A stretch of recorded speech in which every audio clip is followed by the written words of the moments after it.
Hey there guys, Bovan Hamster here, and today we're going to be taking a look at who does the most damage as an ADC. Now what we're going to assume here is several things. Okay, the first thing we're going to assume is that your hero is level 15, your hero has 100 power, and that your hero hits all of his abilities on the first hit. Okay, so we're not going to be taking into effect things like attack speed and crit damage.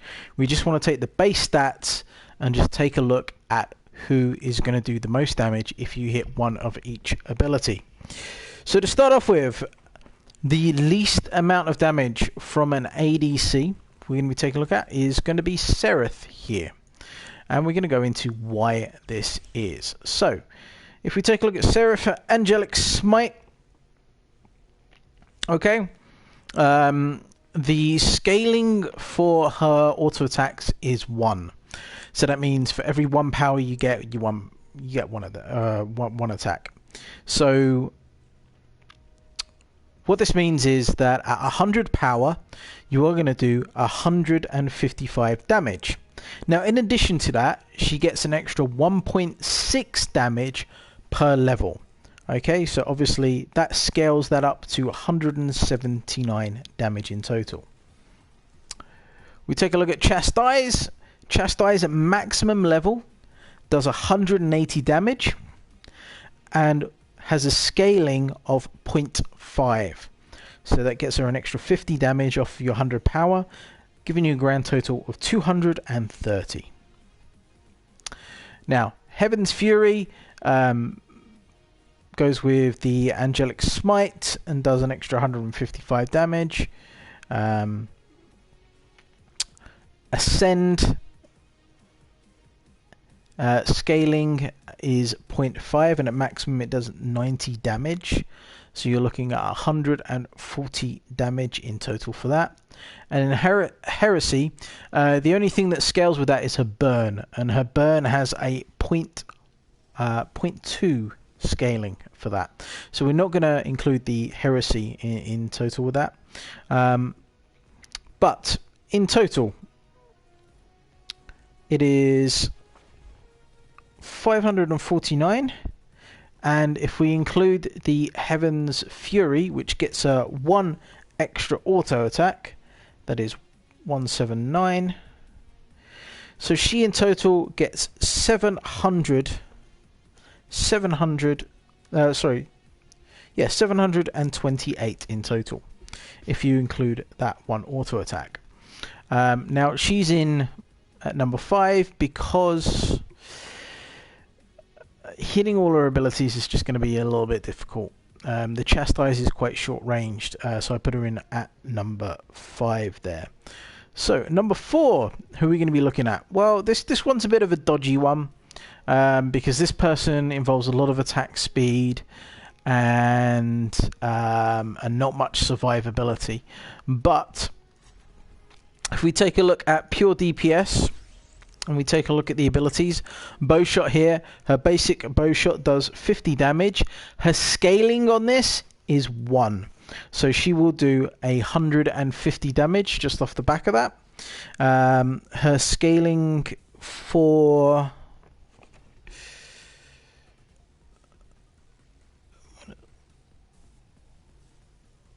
her scaling per level is 1. Which gives her an extra 15 damage on top of that, meaning that at max level with 100 power you're going to be doing 165 damage. So her piercing shot does a lot of damage. Her piercing shot does 260 damage at maximum, plus the scaling is 1. So if you've got 100 power, you're going to do an extra 100, so that is going to hit for 360. So if you let it extend for its maximum amount of time, it's going to hit for 360 ability power, which is pretty cool. Hail of Arrows. This has a 0.25 scaling. At maximum level it does 160, so in total you're looking at doing 185 damage over the 12 seconds. Now obviously Relentless, giving you an extra percentage for your bow shot, and Inner Fire. These are going to wholeheartedly increase the amount of damage that she is doing, but based off of the abilities that we can kind of easily mathematically work out, her total is 710, which is obviously slightly lower than Cerath, but she's put above Cerath just because of what Relentless is going to do and because of what Inner Fire is going to do, allowing you to hit lots of people. Relentless at maximum is going to do an extra 45% damage to whoever it is that you are shooting at, so that is quite a lot of damage, and that is why she is coming in at number 4. Number 3.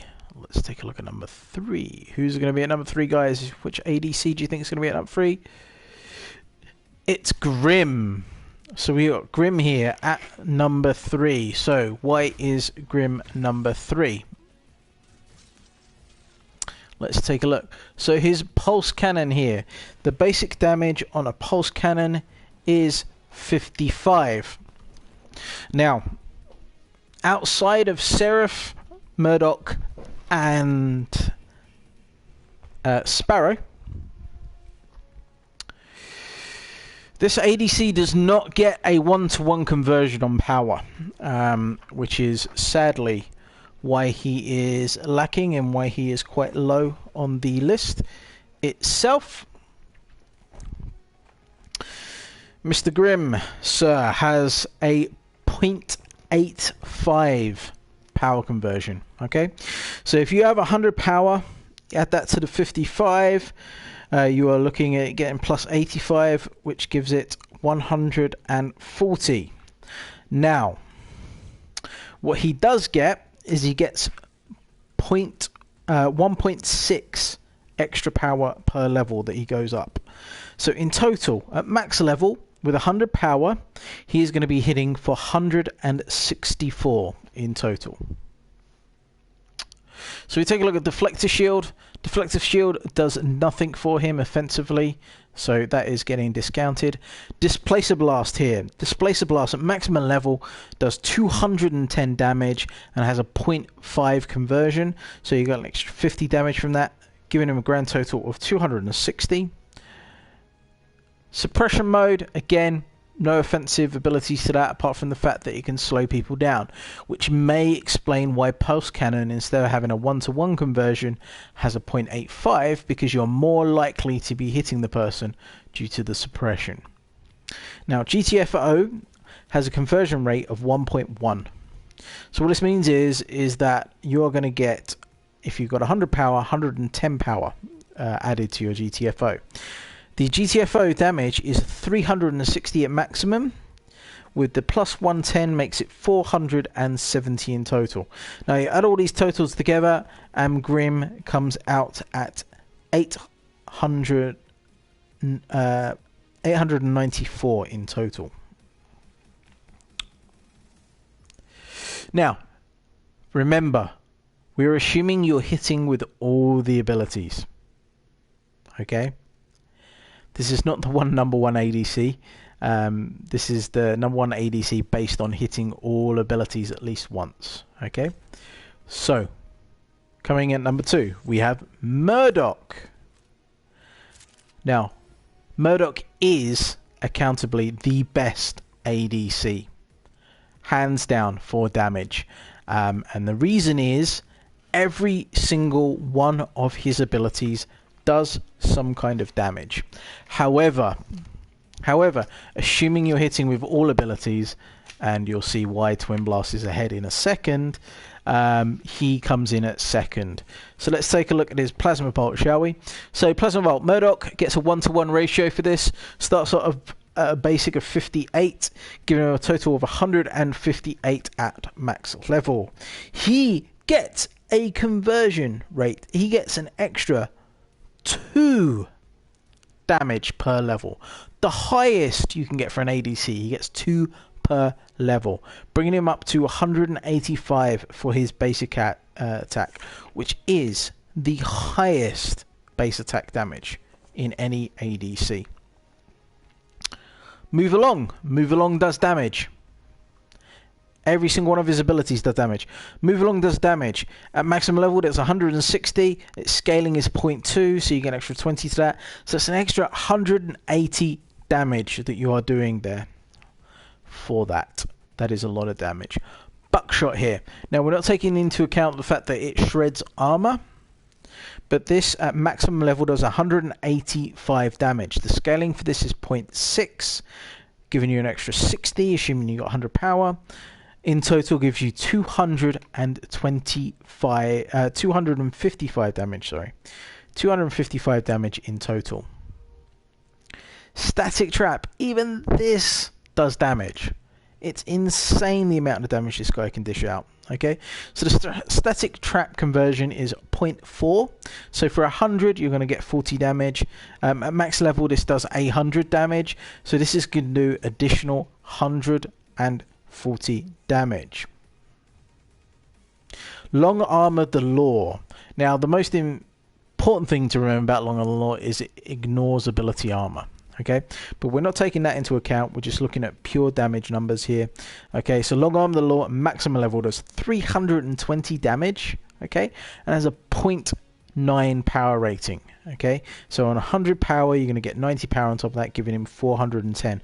Now you add all those up, and in total, he gets a 985 damage, assuming you hit with one plasma bolt at max level with 100 power, one move along, one buckshot, one static trap, and one Long Arm of the Law. Now, as we know, you're going to be hitting a lot more than that.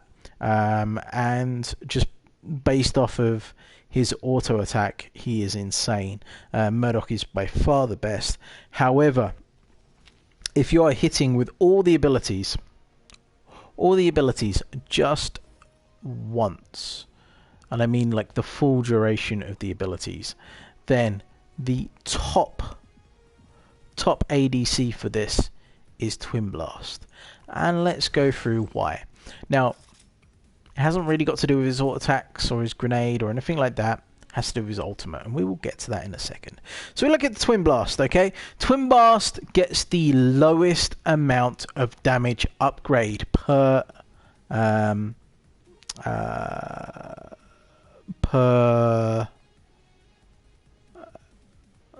distribution. Okay, he gets a 0.8 to his auto. He starts off with 50 and gets 0.8.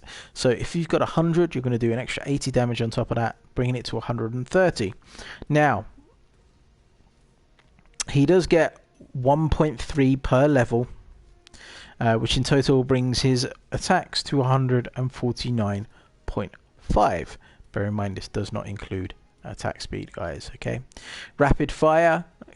You're going to get 3 shots, okay? 3 shots, you're going to do basically a shot, assuming you hit with all 3.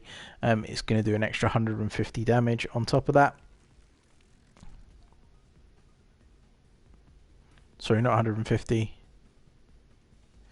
225 damage for that one.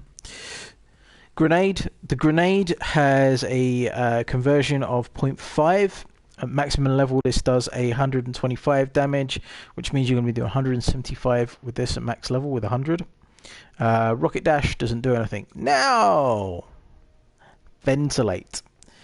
Ventilate is absolutely absurd, the amount of damage this thing can smash out.